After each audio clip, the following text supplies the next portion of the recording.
this tutorial we're going to be looking at how to complete a Gantt chart.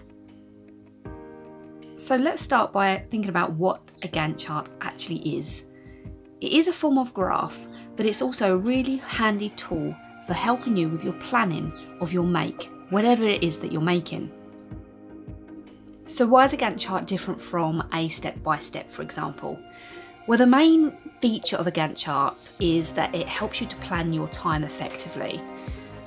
I'll show you an example in a second, but effectively you're taking your step-by-step and then working out how much time you're going to spend on each step, ensuring that you have allocated enough time. So let's take a look at this example of a Gantt chart. The left-hand column is the steps from your step-by-step planning. Just simplified down a little bit. We don't need the detail here.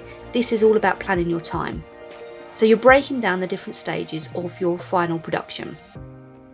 Along the top, the numbers you can see are in reference to minutes.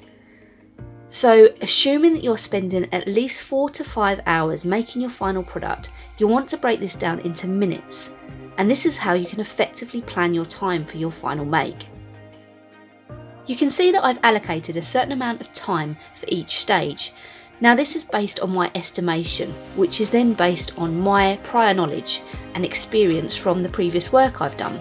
So for example, braiding some cord for a necklace, I anticipate that I'd spend about 30 minutes doing that. So I've shaded a whole block to indicate that that would take me 30 minutes. Now my next stage would be that I wanted to create a second braid for a bracelet piece. You would see that I start at the end of the first 30 minutes and add on another 30 minutes.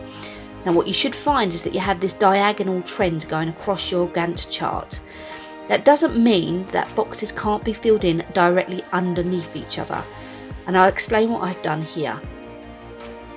For example, if you look at steps 3 and 4, you can see that the boxes are coloured in one underneath the other, and that's because I don't think it would take me a full 30 minutes to complete step 3, so it's merging with step 4.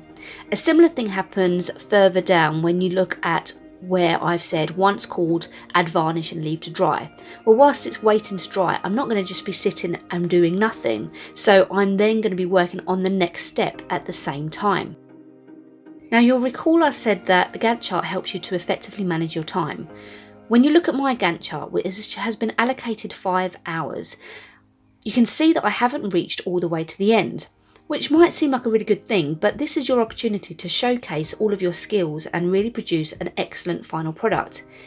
If on completing your Gantt chart you find yourself in a similar position and you have lots of time left over, I would suggest first of all double checking that you've allocated a realistic amount of time for each step. If you think you have, you might want to consider adding some extra elements to your final product or making matching products to go alongside it, or perhaps packaging for it.